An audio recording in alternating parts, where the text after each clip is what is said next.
Last time I ran, my headlamp died. Yeah, so far every run my headlamp has died. So pretty much the last, I would say, 4 weeks now, I've done all of my runs at night. And that's not by choice. That's by necessity. Because one, I don't have a lot of time during the day. And two, I actually kind of enjoy it. Ever since I did that first run of this prep, the Tesla 50K overnight, I've kind of like started to enjoy running at night more. I feel like there's less distractions, less people. This entire training cycle so far leading up to Eastern States, I've kind of gone a little rogue. And what I mean by rogue is a lot of my training now has kind of been by myself. Leadville prep was pretty much, trying to find run clubs and training partners, and you run together, you run farther, you run alone, you run faster. I've kind of now almost changed where I kind of enjoy running by myself, especially at night, and I just feel like I can get a lot more done during the day with my training, my family, my business, and then at night it's kind of like there's no distractions. That's kind of it. Actually, I am gonna grab an extra battery. Yesterday's run, it did die. Made that mistake again.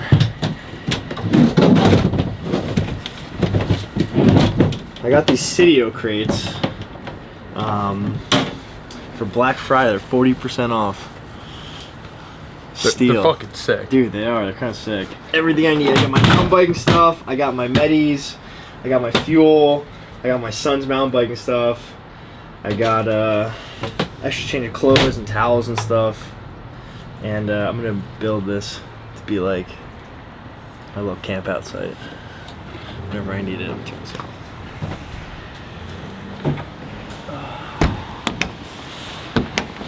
The mental unstable part of me was actually hoping it was going to rain, because I ran yesterday in the rain, and it was like one of those rains where it's like slow, it's like fucking miserable, and then like mile like 4, I was like, I love this shit. Yeah, this sucks, and all of a sudden like halfway through I'm like, this is the best feeling in the entire world.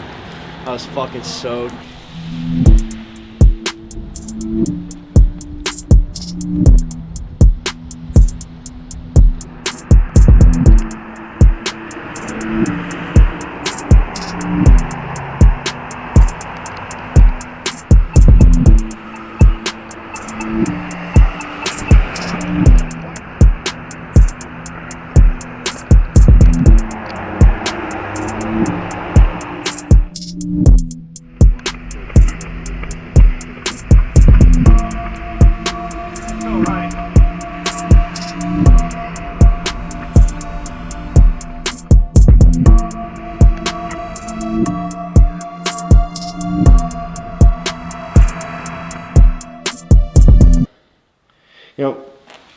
When we were talking about launching this Eastern States series, one thing that I think I did really a poor job with Road to Leadville was I made it too much about training for Leadville. And I think that, yes, you guys definitely like that type of content, and I think that it was great to see. But at the same time, I think what's important is that I'm still learning. I'm still young in the endurance space. My first major race was Leadville, and there were a lot of hiccups in my training that going back to those videos I watch now, and I'm like, wow, why did I think that was a good idea to train like that, or why did I say that, or why did I do those things? So I just want to make sure that this Road to Eastern States or ES100 series is applicable to showing you guys what we do a day-to-day basis as a company, how we build the brand the way that we want to build the brands, as well as the training. Obviously, that is the point of the series. But we're about 35 weeks out from Eastern States.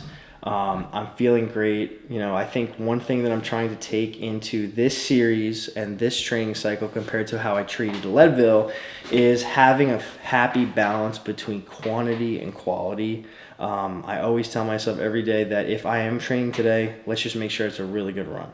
and that's it. I think one thing that I didn't do during that Leadville series was I forced myself to train, and I didn't have quality runs. And what I mean by that is, there are a lot of days where I would wake up and I'm like, I do not feel ready to run. This is not going to be a great run.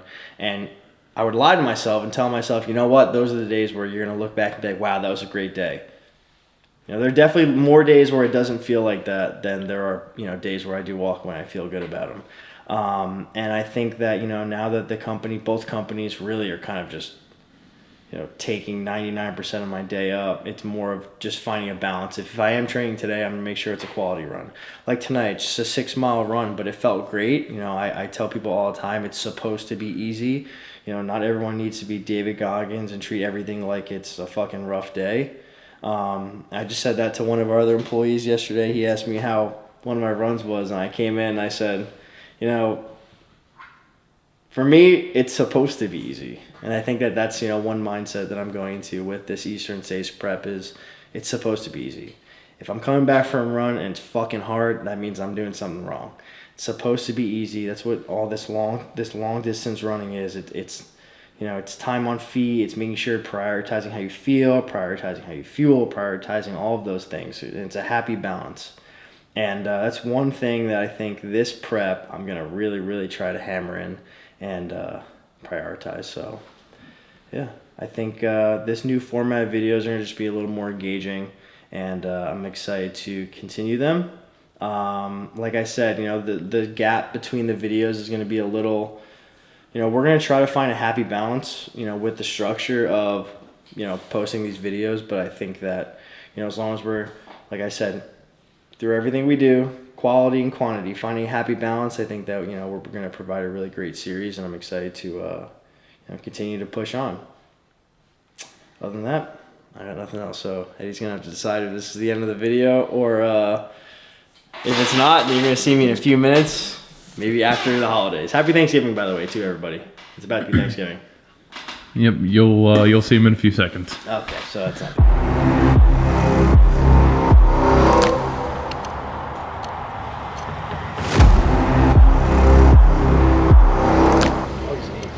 August 8th? So it's about 9:30 at night. We're out here back at Graham Hills, even though you probably can't tell. A lot of my runs now have been kind of boring. The run that you guys just watched is pretty much what I've been doing every single day the last 2 or 3 weeks. And I wanted to kind of get a little bit of a long run or a actual trail run into my system. We are still around 33 weeks out, and it's about time we get back out here. You can't beat Graham Hills, and especially at night, the temperature has gotten really cold, around like high 20s, low 30s. So we have 2 loops, so about 5 to 6 miles. That's pretty much it today. I thought about wearing leggings, but I just told the guys I'm not gonna wear them. I might regret that, but I'm gonna warm up and we're gonna get after it.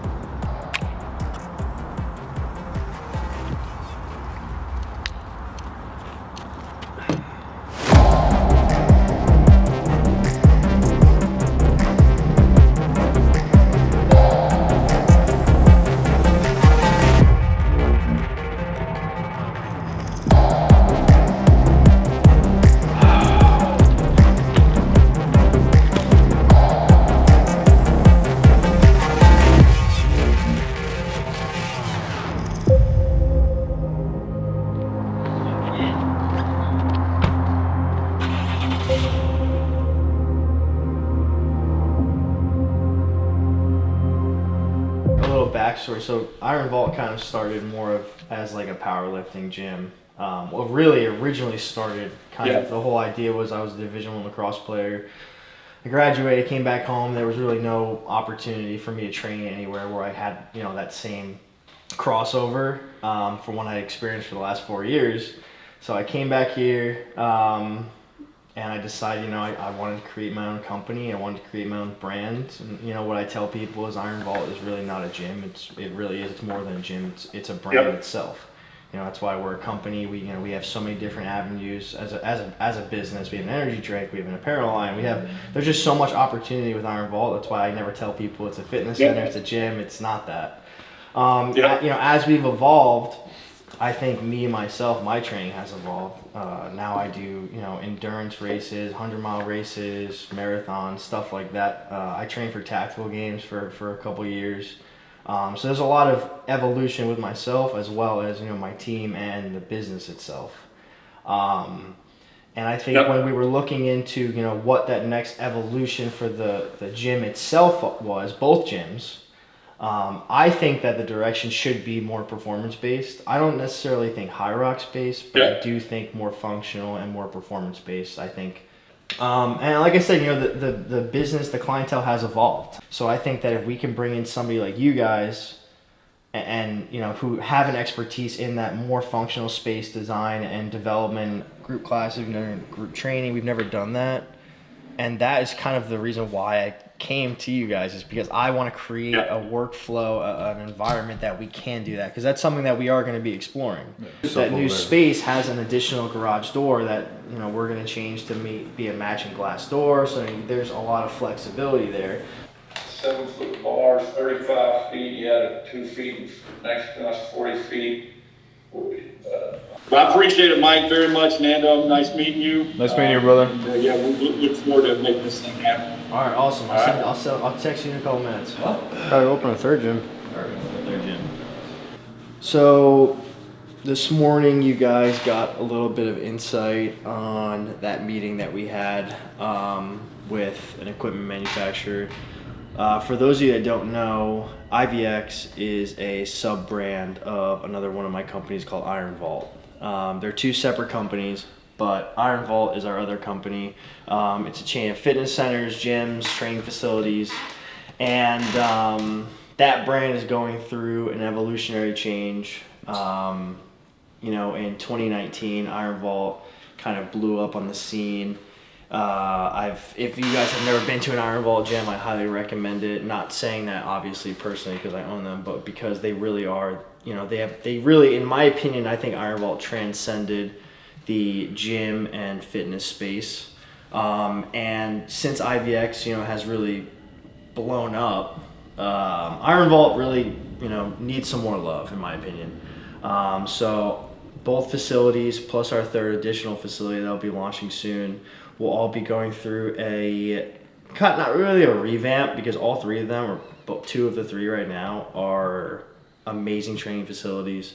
But in my opinion, I think the gym industry is kind of shifting, and I want to create an alternative space for people where they can have endless amounts of training opportunities, whether you are training for a high rocks, training for powerlifting competition, Olympic lifting, bodybuilding show.